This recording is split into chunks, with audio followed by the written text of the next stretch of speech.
Situation. I see that that's the most tension. Is there real beef there, or is it just you want to get ahead and you see him as a guy that you sparred a lot and you feel you should be in that position?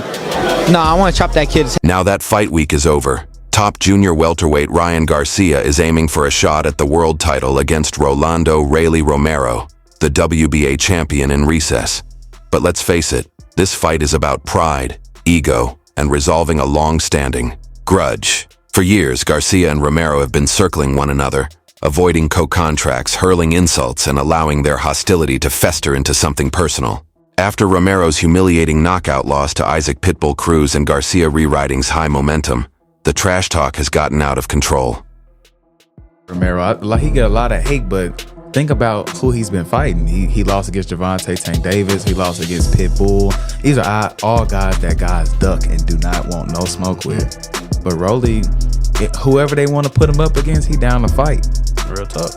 And with Ryan Garcia, I ain't gonna... Garcia, fresh off his dominant stoppage win over the tough Oscar Duarte, wasted no time reigniting his feud with Rolando "Raleigh" Romero. Grabbing the mic in his signature brash style, he called out Romero without hesitation. "If Rai wants that, bring it on," Garcia taunted. "Reyes, I know you talk a lot. Let's get that going. Reese, where are you at? You got beat up by that old dude. We all saw what happened." Garcia was referring to Romero's TKO loss to Ismael Barroso, a defeat that many saw as the final blow to Romero's credibility as a champion. But he didn't stop there. In the post-fight press conference, Garcia took another jab at Romero, questioning the legitimacy of his WBA belt. "I want Raleigh just to be honest. I feel like it's a fun fight. He's an aggressive, crazy dude.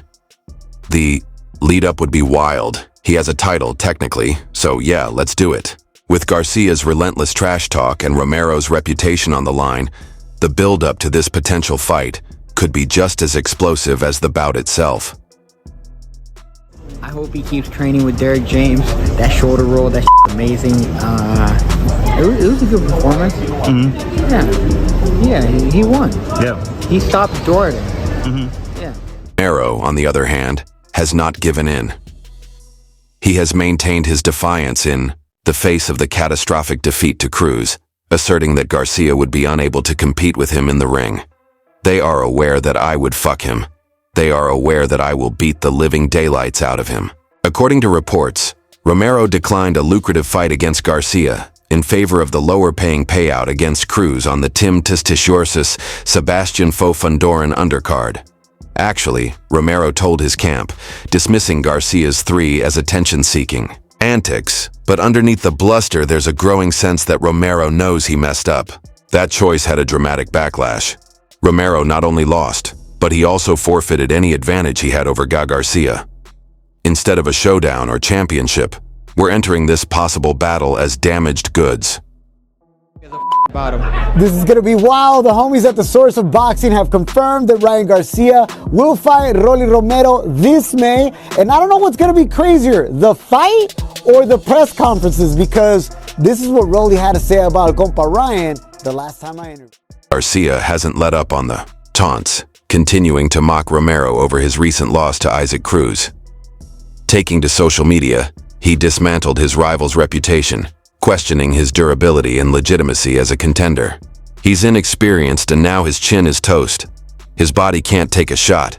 Those weren't even hard punches," Garcia wrote. "The guy just can't take a punch. It's the truth." That harsh assessment has gained traction among fans, many of whom have long questioned whether Romero was ever a real threat or just a carefully manufactured product of Mayweather Promotions. The doubts surrounding Romero's credibility only grew after his highly controversial WBA title win against Ismael Barroso, a fight many believed should have been stopped in Barroso's favor. Now, after getting exposed by Cruz, the narrative around Romero has completely shifted. Once seen as a brash, unpredictable puncher who could shake up the division, he's now looking more like an overhyped fighter who talked his way into big paydays but couldn't deliver when it mattered. Garcia has made it clear that this fight should have happened long ago. "When I was making my comeback fight, I was pushing that fight against Raleigh hard and he didn't want it," Garcia revealed.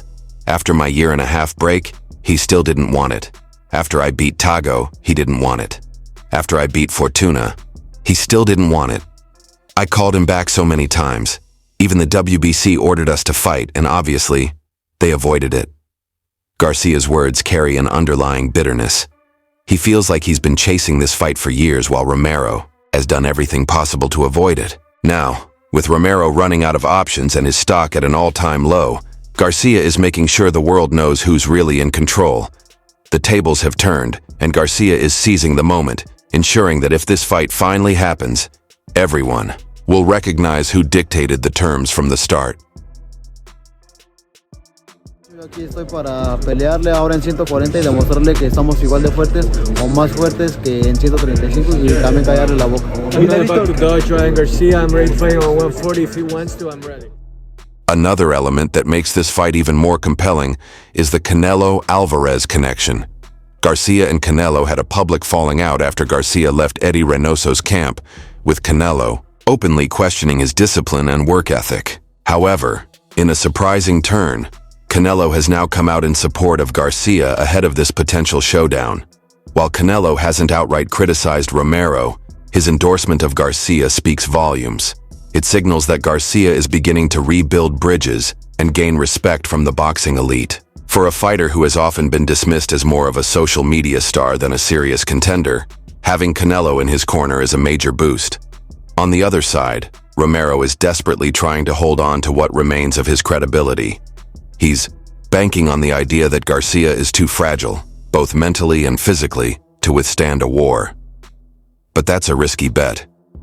Despite his antics outside the ring, Garcia has proven he can take a punch and come back stronger. His comeback win over Duarte showed renewed focus, and his speed and power remain dangerous. Meanwhile, Romero is coming off a knockout loss that exposed serious flaws in his defense and durability, making this matchup even more intriguing. Ryan Garcia said that he would give a shot to Rayo Valenzuela. What do you think about that fight if it happens? Give a Rayo. That's what he said. Because we're Ryan, it could be they're talking about a shot at tequila. Though, animosity between these two is just growing as the fight talks go on. Garcia views this as his opportunity to finally silence Romero and seize what he feels is his. Romero, on the other hand, is battling for his career. A defeat, particularly to a vocal opponent like Garcia, may put a stop to his significance in the sport, which is why this fight is so fascinating. Redemption, retaliation, and establishing who the true leader of the division is are more important than a title.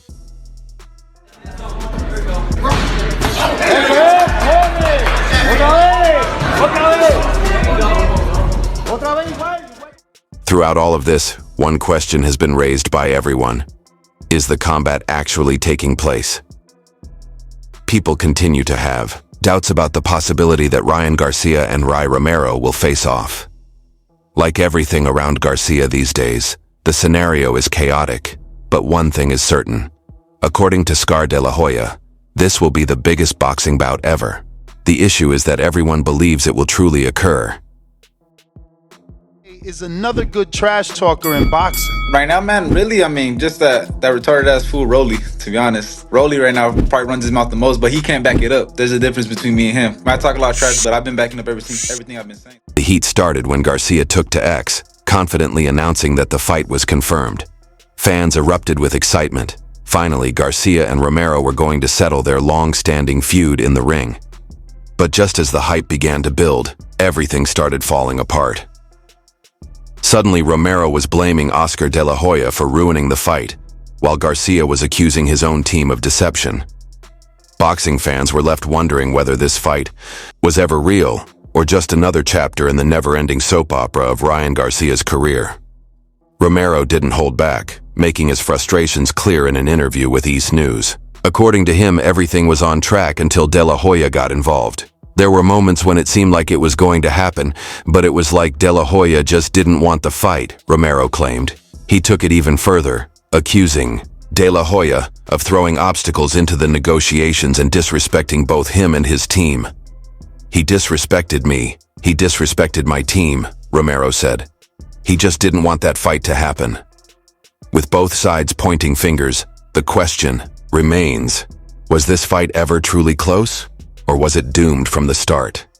Right now Broly, you know, he part of PBC. We already ran it once with PBC. I need to get my get back. So I'm gonna beat Broly, and we're gonna have that. I just pray to God, try to see where he was guiding me, and he just led me to Dallas, led me to Derek. Naturally, De La Hoya has a different viewpoint than he does. This is the battle to be fought, and it has the potential to be a DAZN blockbuster. He has been promoting it on pay-per-view, telling everyone who would listen that Garcia versus Romero is the biggest bout in the sport at the moment. However, if that is the case, why are many still skeptical of Garcia? This circumstance has been draining after in Romero's abrupt announcement that he would instead be facing Isaac Pitbull Cruz caught me off guard when he first announced the match. Card is so good, I don't know who wins any fight. I'm guessing Better BF, I'm guessing Shakur, but really, that's a good card when you have no idea who's gonna win.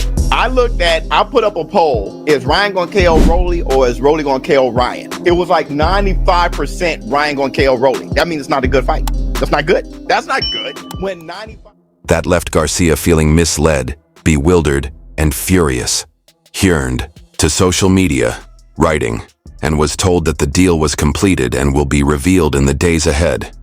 That was obviously a falsehood. You think you made a better decision fighting Pitbull than Ryan Garcia? It's not even about money, but regardless, I'll him give me a better deal. Better deal. Yeah, so who cares? Okay, so do you still want the Ryan Garcia fight down the line? Nah, he could go waste his time somewhere else. You're not even interested in that?